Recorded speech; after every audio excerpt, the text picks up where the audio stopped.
The button is pressed. Hello! Welcome live from the Dream Temple, aka Walker Hall, Oklahoma City University. It is Ben, a podcast about music. I'm Ben Askren. And I'm Ben Roosevelt. We're here to talk about underrated albums today. Yes. But what is this is our first episode of this podcast. So what is this podcast entail? Okay, so Ben and I, we're both comp majors. I'm soon to be like a BA Arts pre-med major. We figured, we got all these opinions about music, and we kind of share a lot of them. And we're just like, why not force them on people? So, Yeah. we're going to talk about stuff. We're going to have guests on our show. It's going to be 45 minutes of neat stuff, and then, the last 5 minutes is going to be weird noise. Yes. Yeah, no, I was just explaining, I think this is going to be a podcast where we look at the world through the musical lens. So I think that's kind of the approach. Yeah? Yeah. Okay. So yeah, this is our first kind of, we're gonna have kind of 3 or so different types of podcasts we do, and this particular one is underrated albums. Underrated albums. Yeah, so Ben and I both pick one album that we talk about and that we believe is underrated, and then we kind of go into discussion about that. So do you want to start with 4533 or? Yeah. Let's start with your thing. Okay. Yeah, so Ben Roosevelt over here. I picked 4533 by LCD Soundsystem. It's I don't know what were your first impressions, Ben? Well, my first impression was you told me that this music was designed to accompany running, and I turned it on and I was like, oh man, this first part's kind of got like a Steely Dan vibe to it, just with the vocals and all. He's just up there going, shame on you. Oh yeah. Shame on you. Yeah, no, it's really kind of a groovy little bit. Yeah. It's quite groovy, yeah. I think also we should mention to our listeners, it's probably ideal if you listen to the pieces that we're talking about, right? Or the recordings. Yeah. I mean, it's important that you research things yourself, so please get out there and listen to it yourself. Yeah. Draw Draw your own conclusions. I mean, we're hopefully exposing you to music that you may not have heard before. So yeah, I mean, since we're in the magic of the internet and this isn't a radio show, you can pause this and go listen to 4533 by LCD Soundsystem. See what you think. It's just about 40 minutes long of this kind of running music. Oh yeah. Yeah. It's got all those hypnotic grooves. It's got octave bass stuff. What else are you gonna do? You just start running. Yeah, no, it's really... Well, this is actually, this piece was a commission by Nike. Oh, really? Yeah, and so one of the... I mean, is LCD Sunset... I think it's one or two guys, or it's one... I don't remember the guy's name. Let me just... I got my computer right here. Yeah, James Murphy. He's the lead musician behind LCD Soundsystem, and he claimed that he wrote it while on a treadmill. But then he came back and said that was a total lie. But the music is kind of set to follow the progression of a run. So I don't. But yeah, I think it's really this. It starts out really slow, and it's got this repeating pattern with some added delay, and it's great for just starting out, because in a run you're not just gonna start right out with your full pace. Yeah. You got to build into it. I was at Adodel the other day. That's our gym that we have at school, by the way. Oh yeah. And I discovered this interval setting. I think it's HIIT, HIIT. High intensity interval training, and I was like, man, what is that? So what it does is it starts off, and you're walking, and it's calculated, the intensity of the intervals, and you're walking, and then you run, and the incline goes up too. But in the middle of your running, the incline goes up a little bit more, and then you go back down to walking for a bit, and then you go back up to running, but it's even higher, the incline to begin with, and then it goes a little bit higher, and then you go back to walking, and it's great. And I was like, I really liked how just the build up perfectly, just aligned with what you would normally do when you run. So. Oh yeah, absolutely. Yeah. Well, in this track, I think, I mean, I personally, like, running is one of the worst things in the world for me. Like, I do not run, and I'm happy to do like physical activity, but just running is just not it for me. But listening to this kind of helps like numb that pain. Oh yeah, it definitely would.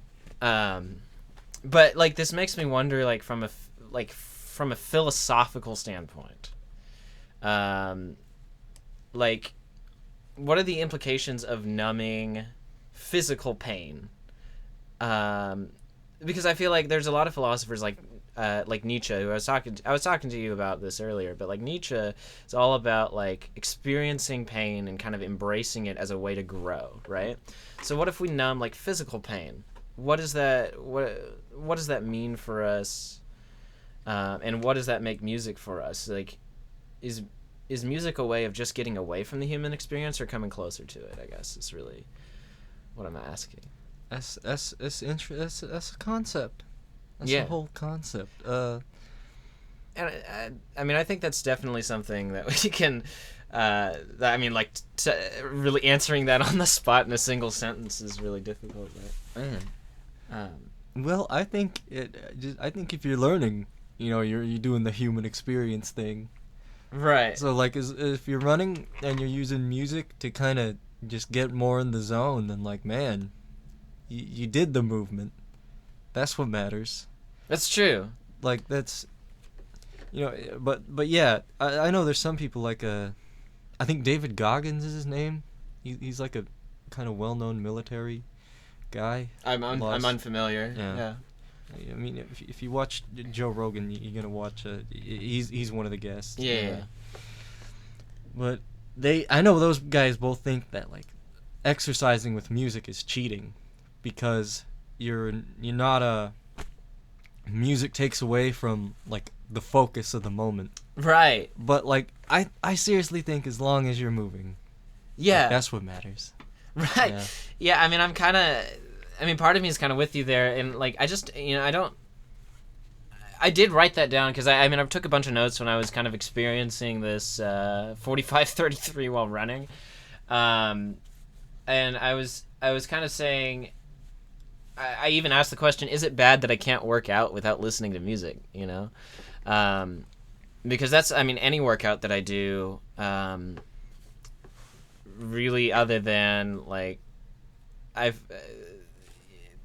other than climbing, which I've climbed before a few times, but I have to be listening to music because it just kind of distracts me from the amount of pain that I put myself through.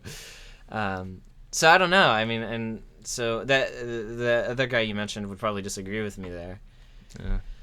I listened to King Crimson's Discipline while wearing my King Crimson's Discipline t-shirt. Yeah? Yeah. That's pertinent. I haven't washed it. Why haven't you washed it? Bro, I gotta wash that shirt. It's been like a week. Yeah, it's probably like you haven't washed it ever? No, I've washed it. Like, okay. I've washed it ever, but like it's been like a week since I need to wash it. Oh wait, are you saying like you do this while you're working out? Yeah, I wear that shirt while I work out. I was like, what does this have to do with anything? You're like, I'm listening to King Crimson.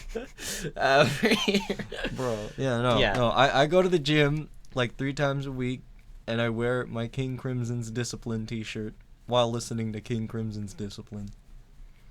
Oh yeah. No, that's a good way to just go. Clarifying also, that for the listeners. Also, a great album. We're not discussing it in this particular podcast, but Discipline is fantastic.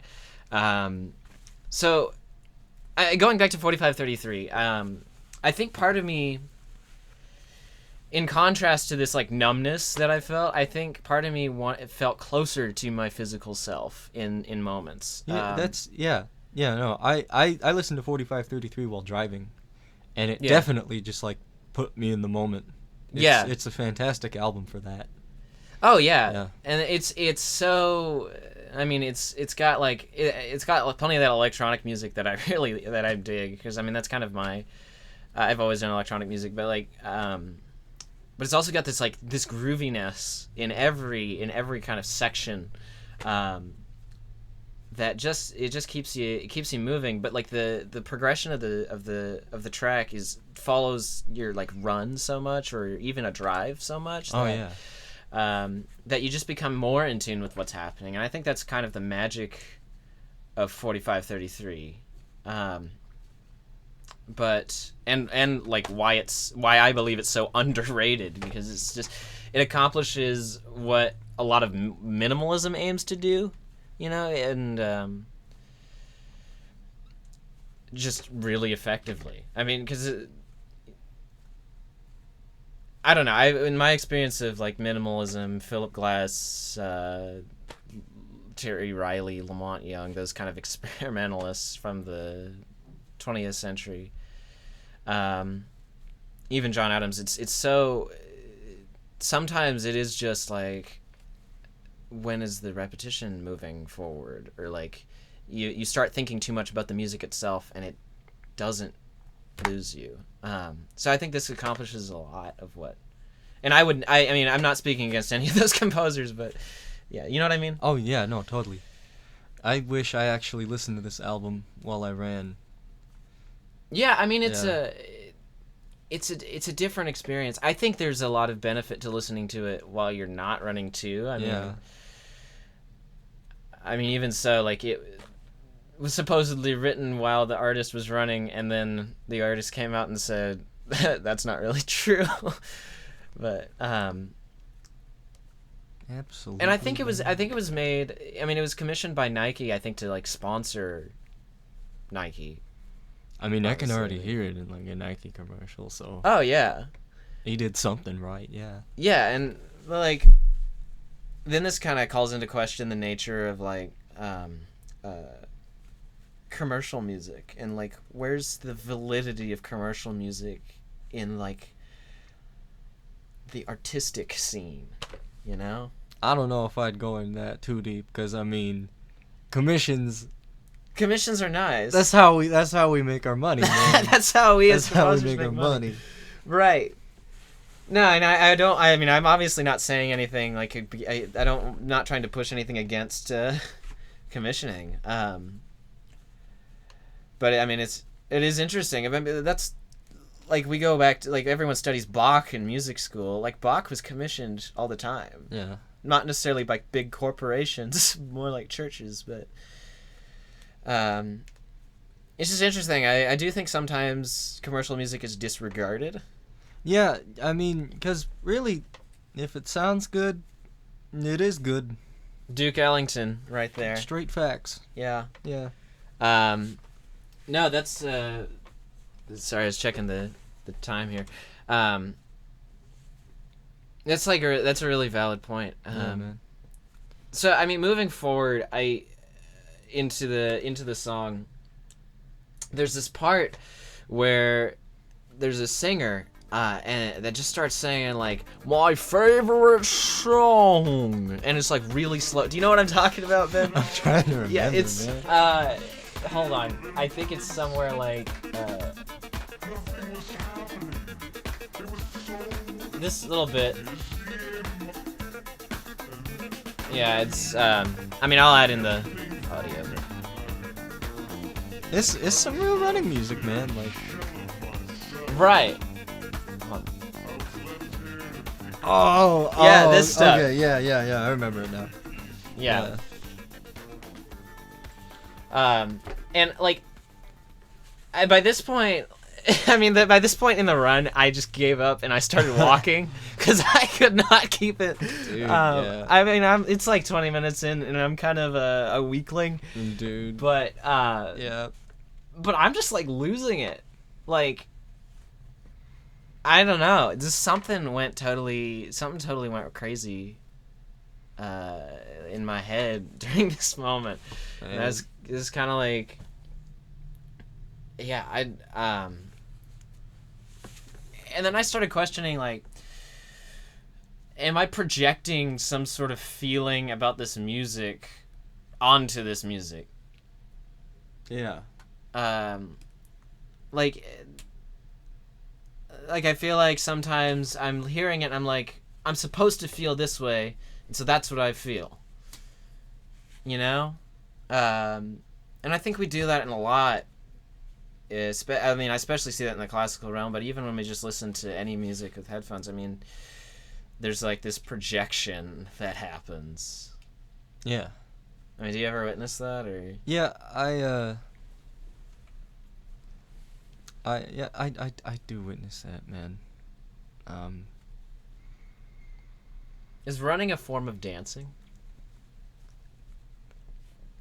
Well, if running is a form of dancing, okay, so I think if it vibrates, it's music. I don't care about intent over time. Like, Absolutely. if it vibrates, it's music, man. If it vibrates, it's music. Yeah. Therefore, running is dancing. Shitting is also dancing. Yeah. Yes. This now raises the question I meant to ask earlier. Are we gonna make this podcast family friendly?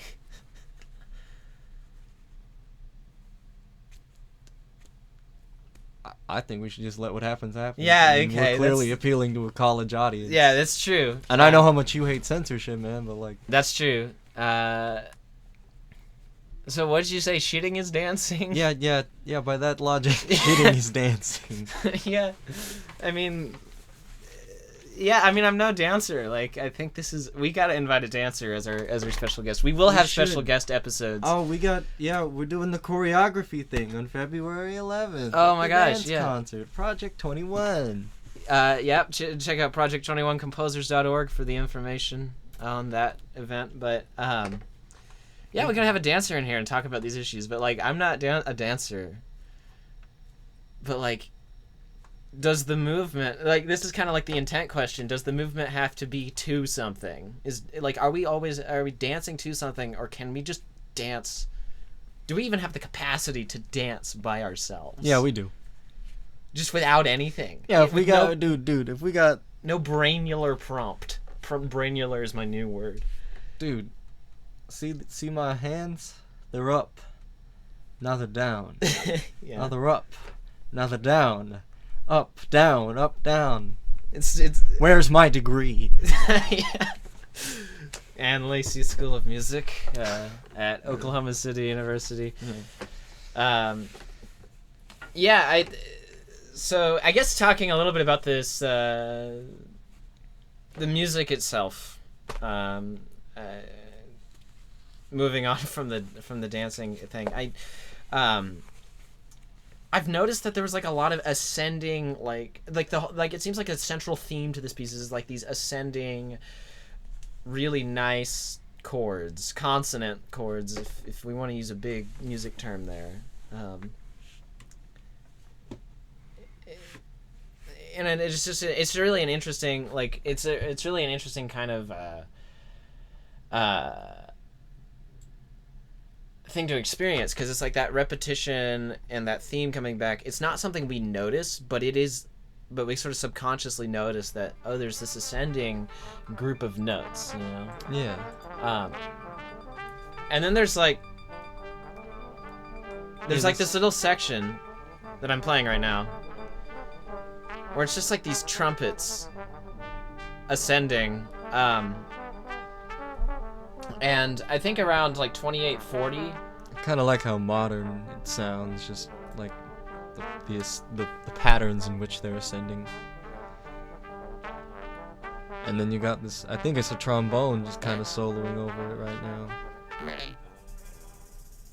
And then this right here, around 2835, is like the first time we experience like this, not necessarily seamless transition. You know, it's like, because a lot of this track is like doing these really seamless transitions because it is designed to be like, oh yeah, a run. Max focus, man. Max focus. You got to get the max focus of your run, yeah. So like, assuming that there is some sort of intentionality behind that, why would our artist LCD Soundsystem just decided to like have this break and then totally new track almost, because it seems like 4533 is intended to be this kind of coherent, long, almost statement. You know, I imagine he probably did that for the non-runners. That's fair. Yeah, and still just from the musical aspect, you got to keep it entertaining. Of course. You got to keep it different. Yeah. You got to change stuff up. It's just good artistry. Yeah. I mean, it was nice for me, honestly. Like, I kind of let this piece sort of guide what I was doing, even though I did kind of give up on running. So, like, this little break gave me a second to just breathe. Yeah. Which was nice. Maybe the dude who wrote this was also thinking about like interval running, just different kinds of running, just kind of. Oh, absolutely. For that, yeah. Maybe he was like, oh, I bet there's someone out here who's walking on the treadmill right now. Yeah. Yeah, no, and I wonder what it's like on a treadmill, because like, I mean, as I was running, I was the time I really like did this was in Salem, Oregon, and I was just like running around Oregon and experiencing like all the trees and stuff. It's actually green there, unlike Oklahoma. Bro, I love trees. Yeah, it's nice. My band, I was writing another song just to write another song for them. Your band? Yeah, my band Capsaicin. Yeah. It was on SoundCloud under Capsaicin Frog. We have 3 tracks, yeah. Check out my SoundCloud. Yeah. I was just writing another song casually, and it ended up being about trees. And now we got 2 songs about trees, and I wonder how many more songs I'm gonna write about trees. Trees are kind of the best. It's just like imagery, icon, image tree. Yeah. Image Tree is a half decent song title. I'm gonna steal that. Yeah, let's just write that one down. Yep. Yeah, no, and I think like, well, listening to 4533 just on a treadmill, so you have like the same environment around you the entire time, because you listen to it while driving, I listen to it while running. Yeah. But not on a treadmill. Like, I wonder how that would change the experience. But that's honestly, I think it's kind of a really delving into it. Skipping a little bit to the end. I wrote down so much stuff. Please tell us, please. I was like, the end is just these cascading. I like D minor 11. Is that D minor 11? It was D minor 11 for a second, I swear. Yeah, well, I moved the cursor down. Yeah, it's got these like cascading chords. Cause like I was talking earlier.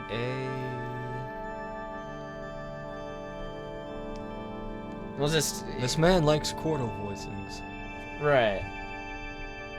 Well, and the reason I mentioned this part is because we were talking earlier about those like ascending chords. Yeah. Right, because you've got all this like power buildup, to keep you moving and propelled. And then finally at like 40 minutes, you've just got these ascending sparkly chords. And it's fantastic because it's like a long breath of just relief. Oh, maybe he did it to like accommodate runner's high. Oh yeah. Because that is a thing. Yeah, talk about that. What's runner's high? Well, I'm still a little on the overweight side.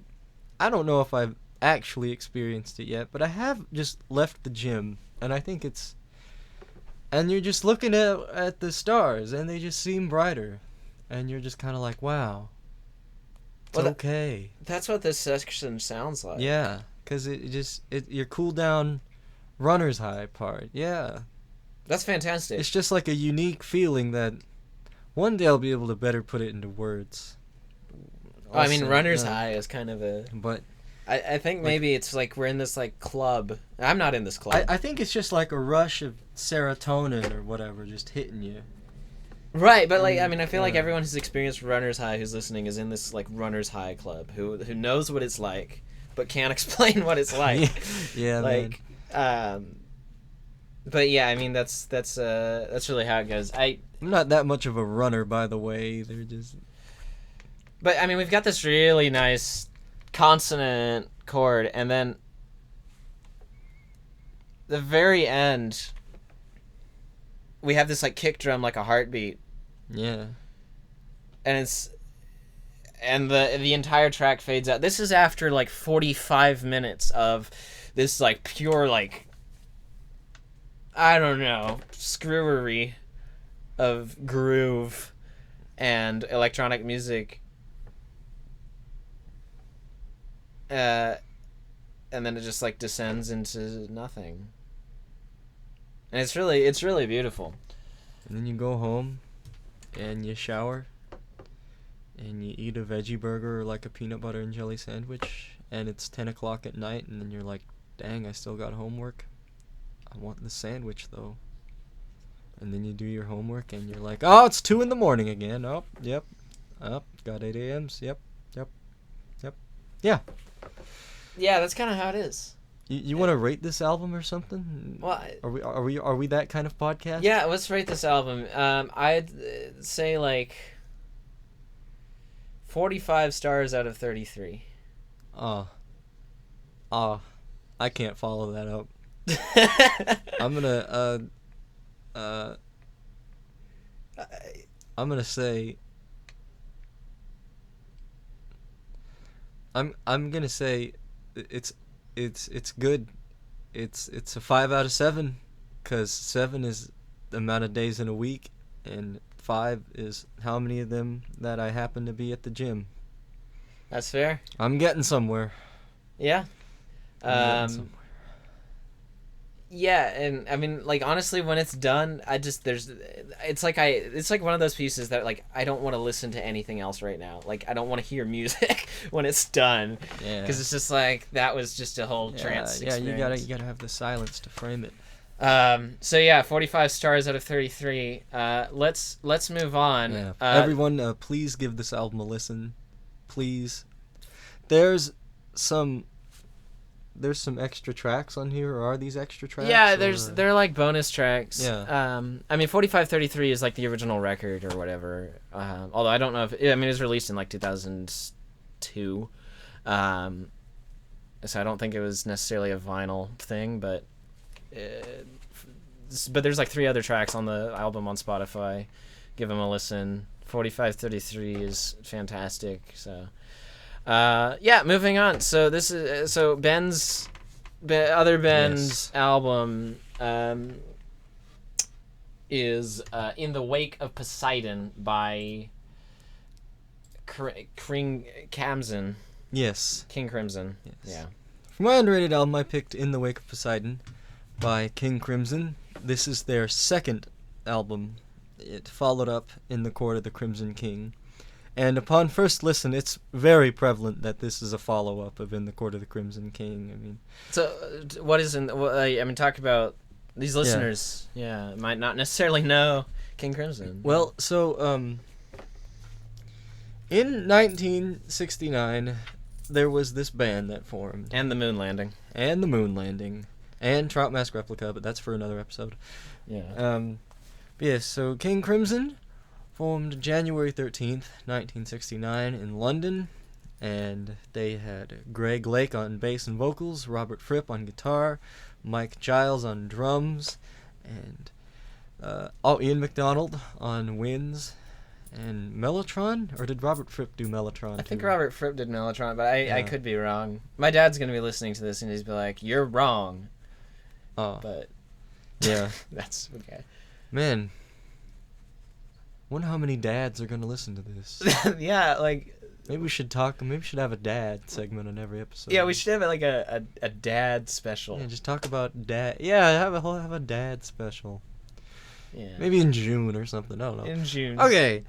So yes, Greg Lake bass vocals, Robert Fripp guitar, Mellotron, Ian MacDonald winds, Mike Giles drums, and Peter Sinfield was their lyricist. Right. And they released this fantastic album called In the Court of the Crimson King.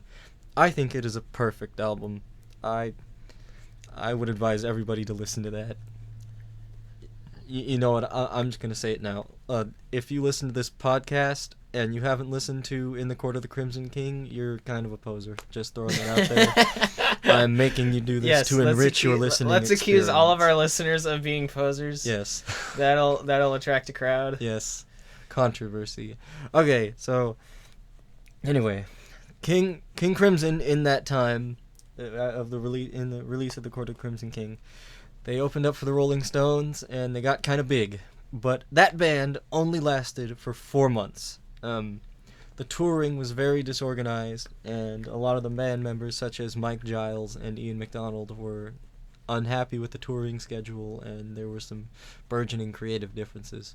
So when their follow-up was released, King Crimson was basically just Robert Fripp and Greg Lake officially, and the other band members, and Peter Sinfield was still writing the lyrics, and there were the other band members were just more like studio musicians. Man, you really looked up your history on this one. Yeah, I like King Crimson. Yeah. Anyway, keep going. Yeah. So, it's very obviously a follow-up. Same style, same sort of production. In the Wake of Poseidon. In the Wake of Poseidon to A Court of the Crimson King. And, but that lineup, this first incarnation of King Crimson, it literally only lasted for 4 months. And there's a Robert Fripp interview somewhere on YouTube where he talks about Jimi Hendrix seeing one of his concerts, and Jimi Hendrix was wriggling in his chair going, "This is the greatest band in the world." And so it's very much that same band, except the big thing is this album never got toured. Like, the only song they played on tour was Pictures of a City, and that's just because they kind of wrote it on tour. And it's this great, sassy, blues scale bass sax line, and it's all like...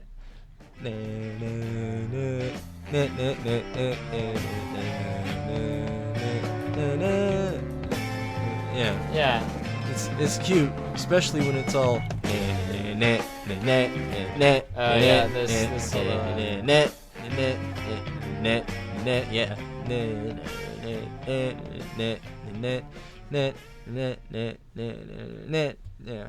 Yeah, that's good.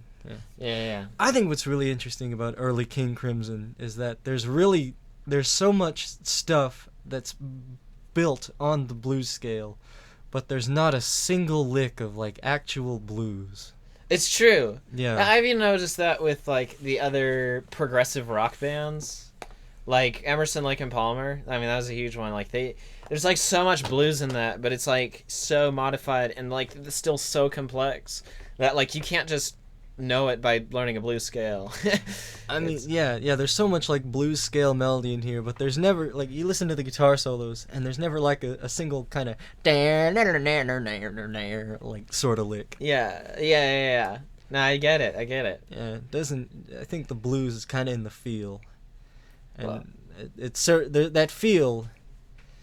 It's absent in King Crimson, but King Crimson, makes up for it in other ways, and it's not bad that it's absent because. Well, holy crap! I love early King Crimson, man. Yeah, I mean, King Crimson's not trying to do blues, I No, think they're not trying to do blues at all. They're definitely influenced, but It was that jazz orchestral rock stuff. Yeah.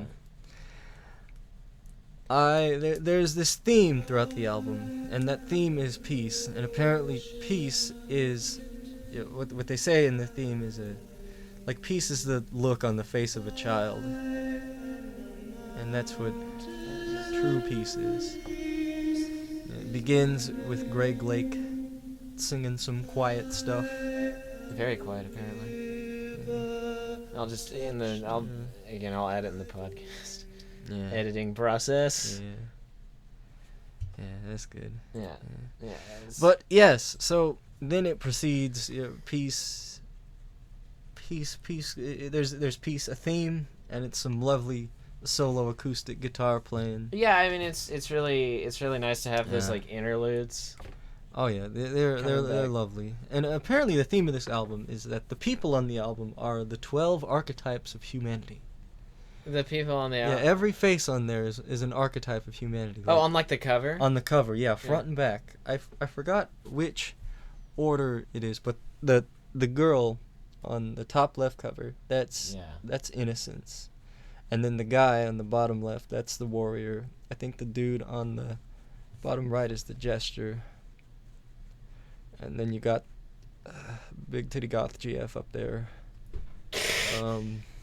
He's not actually that, but yeah, whoever that's. Yeah. Isn't that like an internet meme?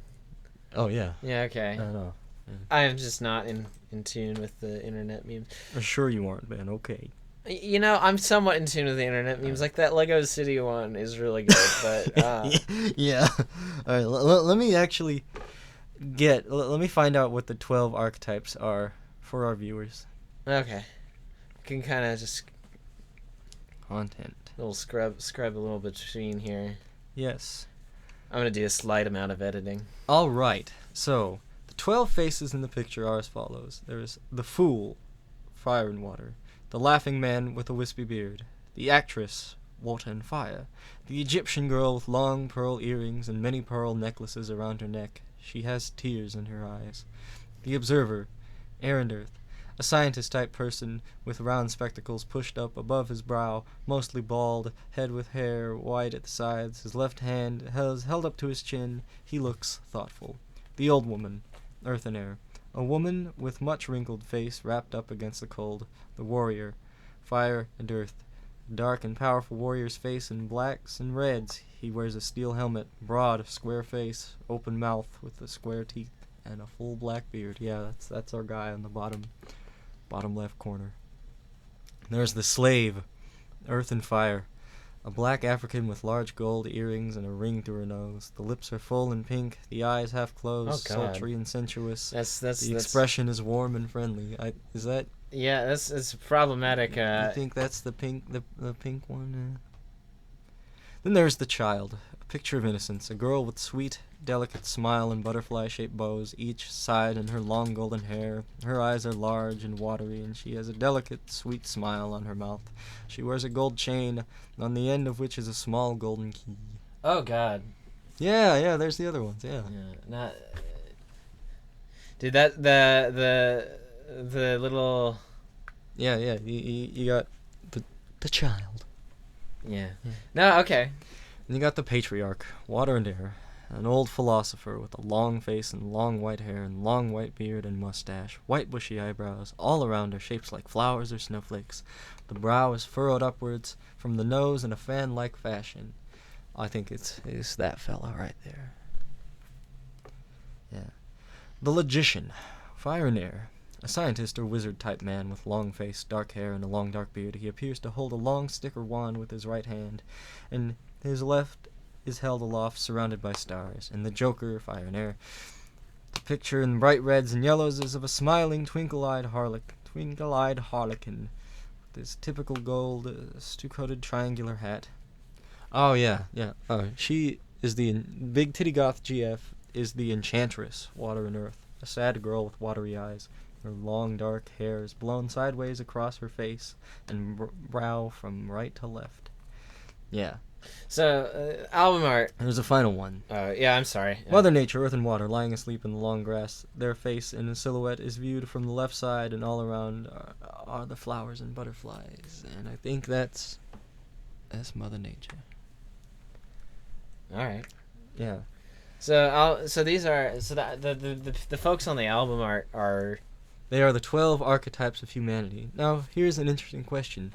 Where do you think you see the 12 archetypes of humanity? I guess I don't know what you mean. Can you think of any examples where you've seen like the 12 archetypes of humanity just in your personal experience? Having to pull up the list here.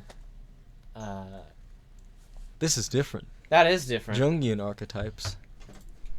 We're talking about King Crimson's archetypes. Yeah. I think it's Carl Jung that they're talking about, but like, yeah. There we go. So it is the young, like, archetypes. Oh, I'm dumb, man. Yeah, okay. So the Jungian archetypes, where do we see, like... Yeah. Where do we see him? Ben, that's a good question. Yeah. Hold on. That's all right. I can talk about other stuff on the album. I'm trying to wrap my head around who they are or what they are. Think about it. I'll talk about the album. Yeah. Okay. All right. I think my favorite track on the album is the last track, which is Cadence and Cascade (Greg Lake guide vocal). It's a really lovely sort of ballad-ish track with some nice, like, descending chromatic chords in the right spot. It's a bonus track. It's a little jazzy. Yeah, they just kind of randomly found this, like, many years later. Yeah. When it's long after this album was made, and it just sounds so great. It's just really smooth, This really song, peaceful feeling, good track. I love the, like, the piano interludes. Oh yeah, on they this got one. great piano interludes. Maybe it's kind of like I Talk to the Wind, part 2-ish. Yeah, I was just thinking, like, well, okay, so I feel like every prog album with Greg Lake has to have a Greg Lake ballad. Yeah. And so, like, I definitely see that. And the first version of Cadence and Cascade on here, it's equally as great. It's the same instrumental, just content. But the guy singing, his name is Gordon Haxell, and he was a bandmate with Robert Fripp when they were teenagers, and he does bass and vocals, and he actually sings on the album Lizard. And I like Lizard. I love how Gordon Haxell sounds like a cartoon character on Lizard. Like, they got this absolute banger on Lizard called Indoor Games, and, like, for the chorus part, it's kind of mixed weird, and he's going, "You're walking through the parlor with wearing nothing but your armor, playing indoor games." Like, it almost sounds like that. But he sounds. Greg Lake sounds much smoother on Cadence and Cascade. Gordon, he sounds a bit strained, but it's still good. It's just weird because it's like I expected to hear Greg Lake, and I was like, that's not Greg Lake. Yeah. But yeah, I mean, there's like this. So yeah, like back to, like, the 12 archetypes of humanity. Yes. There's, like, I mean, Carl Jung is, like, what this is based off of, and he's like there's the caregiver, the ruler, creator, innocent, sage, explorer, outlaw, magician, hero, lover, jester, and everyman. That's what it's defined as by Jung, and it's kind of different phrasing on the description of the album itself, right? Yeah. But I don't. Honestly, I think it's just kind of cool that the King Crimson fellas just put images to all that. It's just neat. Yeah. And it's really, like, it's like, on the album cover, it's like a really lovely, just oil painting looking thing, just of all these people. Yeah, like a representation of these. Yeah. It's really colorful. There's lots of really beautiful, just blending everywhere. Right, and it's just kind of a characterization of, like, I mean, there's an inclusion of all of these archetypes, so it's almost like a characterization of all of humanity. Yeah. Because we are all kind of, I mean, we all want to sometimes leave our mark on the world, sometimes we all want to connect with others, and we act through these different archetypes to achieve these goals. I mean, Jung said it was we had like 4 goals or so, like just to provide structure to the world, or yearn for paradise, or connect with others, or leave a mark. And so I think it's like that's interesting. I didn't even think about it on that level, like the 4 goals, but that's, in a sense, that's really it. Yeah. But you got to make them way more detailed if you want to accomplish them. Make them detailed. Well, yeah, of course. And you really just, I'll be thinking about that all day. 4 goals. It's just all sort of that. Yeah. Dude, Carl Jung is great. He is. I should get into him more. What else can we talk about within the wake of Poseidon? Cat food. Cat food is fantastic. Absolute banger. I love cat. I think cat Yes. food's my favorite off of this one. You know, here's the thing. Everything is cat food. What do you mean?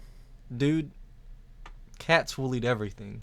That's true. Everything is cat food. Cats do eat a lot I think of... if I have 2 loveliest kittens at home, Phoebe and Vista, absolute babies, absolute blessings, little kittens. But dude, I think if they had opposable thumbs, I'd be dead. Yeah, cats are dangerous. Yeah, man. And Yeah, just cat food starts off with, boom, boom, boom, boom, nice bass intro, and then it just does this weird yeah, piano plunky stuff. it just goes crazy. Yeah. And you got Greg Lake in the upper part of his voice, and he's just singing really aggressively about stuff, and he's just all like, cat food, cat food, cat food. Well, and I love how the end just cascades into this nonsense, you know? I mean, it's really fantastic. It's a good time. Oh yeah. I mean, I also... And it's a really good interlude between, because we go from In the Wake of Poseidon, which is, this 8-minute progressive rock journey.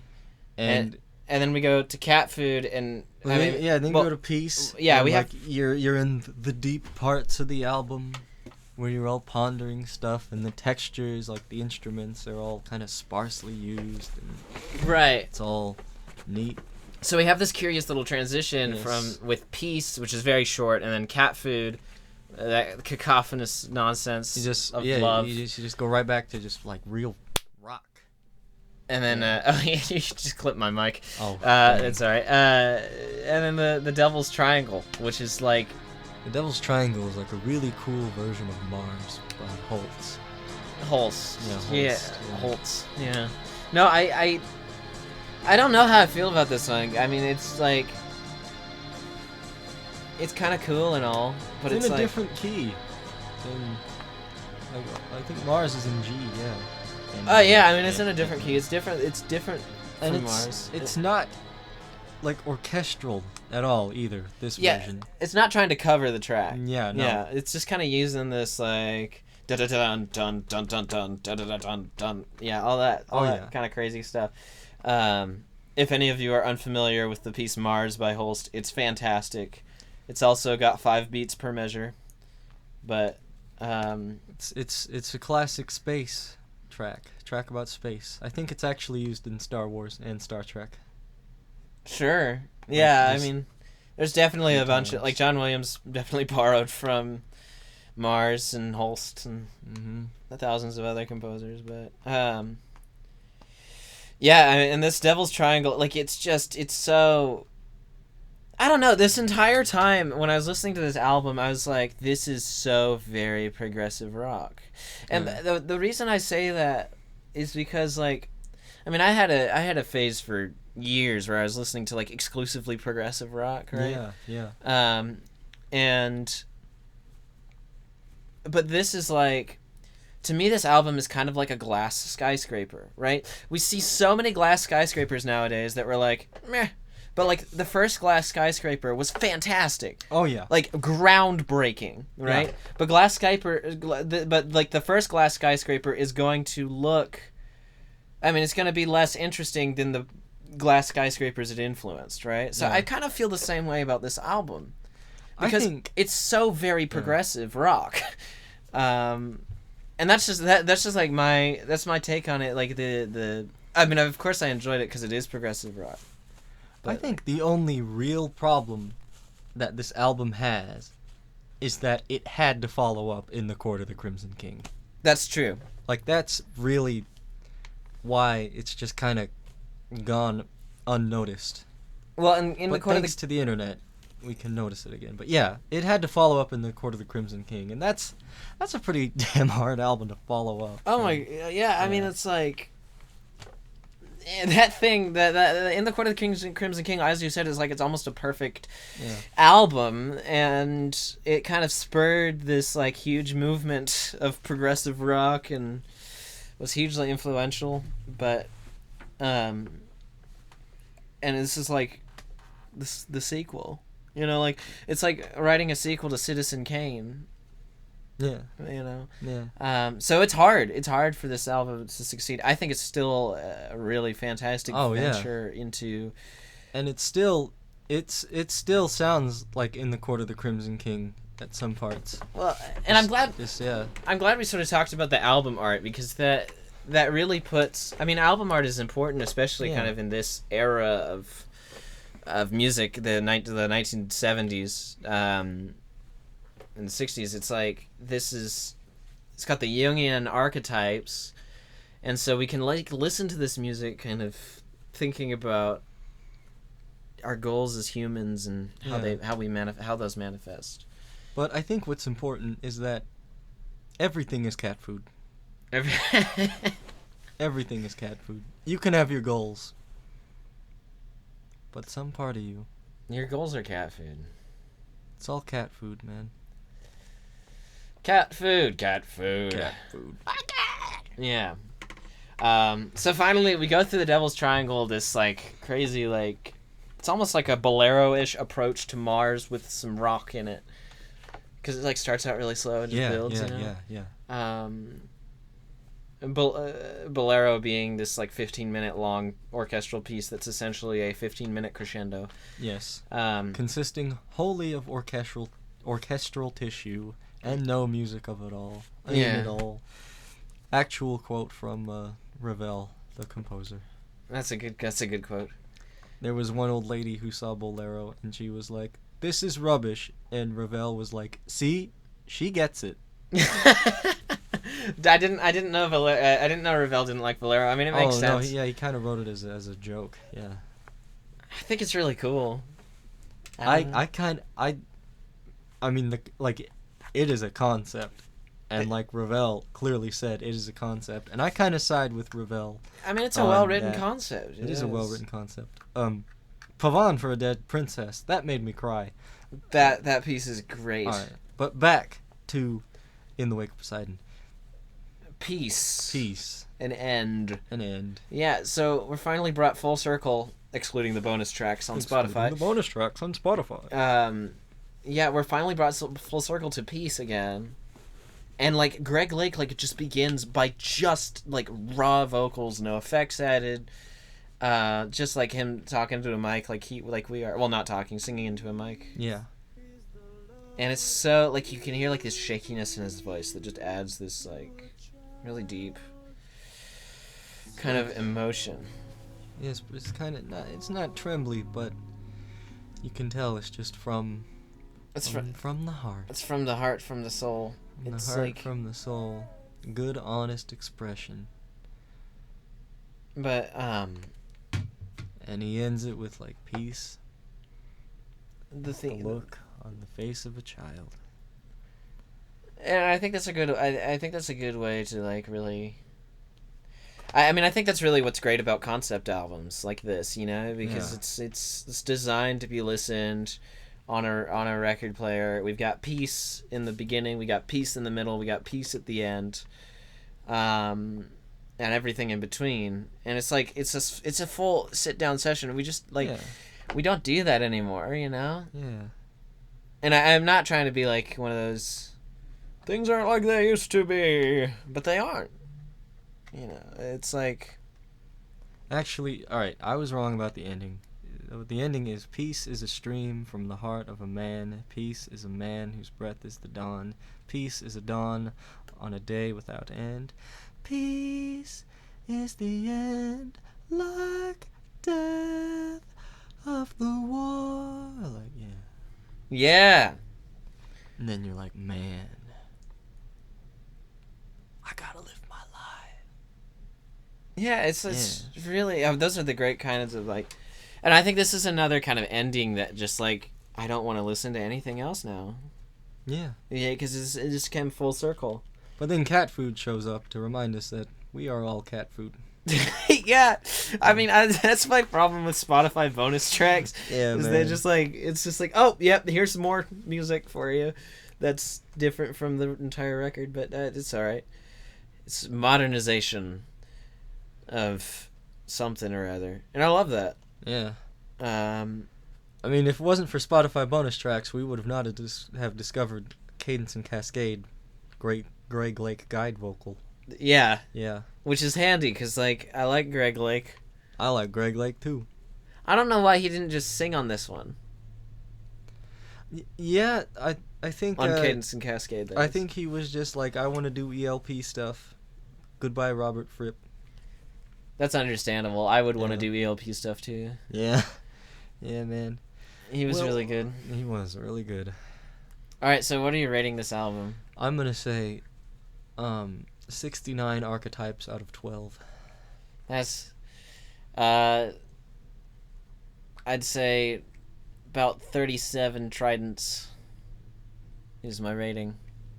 Okay. Out of nothing. Yeah. Yeah. So, I mean, that brings us to the conclusion of this these two albums. We will end every episode by making a delay loop of approximately 5 minutes ish. Yeah. Yep. But first, You've reached the end of the episode. Thank you for tuning in. The end of the episode. Thank you for tuning in. The end of the episode. Thank you for tuning in. The end of the episode. Thank you for tuning in. The end of the episode. Thank you for tuning in. The end of the episode.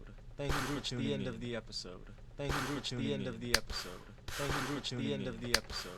Thank you for tuning in. The end of the episode. Thank you for tuning in. The end of the episode. Thank you for tuning in. The end of the episode. Thank you for tuning in. The end of the episode. Thank you for tuning in. The end of the episode. Thank you for tuning in. The end of the episode. I'm wondering if I should add any reverb. I'm wondering if I should add any reverb. A little wondering reverb if I should add any reverb. A little wondering reverb if I should add any reverb. A little wondering reverb if I should add any reverb. A little wondering reverb if I should add any reverb. A little wondering reverb if I should add any reverb. A little wondering reverb if I should add any reverb. A little wondering reverb if I should add any reverb. A little wondering reverb if I should add any reverb. A little wondering reverb if I should add any reverb. A little wondering reverb if I should add any reverb. A little wondering reverb if I should add any reverb. A little wondering if reverb I should add any reverb. A little wondering if reverb I should add any reverb. A little wondering if reverb I should add any reverb. A little wondering reverb if I should add any reverb. A little wondering reverb if I should add any reverb. A little wondering reverb if I should add any reverb. A little wondering reverb if I should add any reverb. A little wondering reverb if I should add any reverb. A little wondering reverb if I should add any reverb. A little wondering reverb if I should add any reverb. A little wondering reverb if I should add any reverb. A little wondering reverb if I should add any reverb. A little wondering reverb if I should add any reverb. A little wondering reverb if I should add any reverb. A little wondering reverb if I should add any reverb. A little wondering reverb if I should add any reverb. A little wondering reverb if I should add any reverb. A little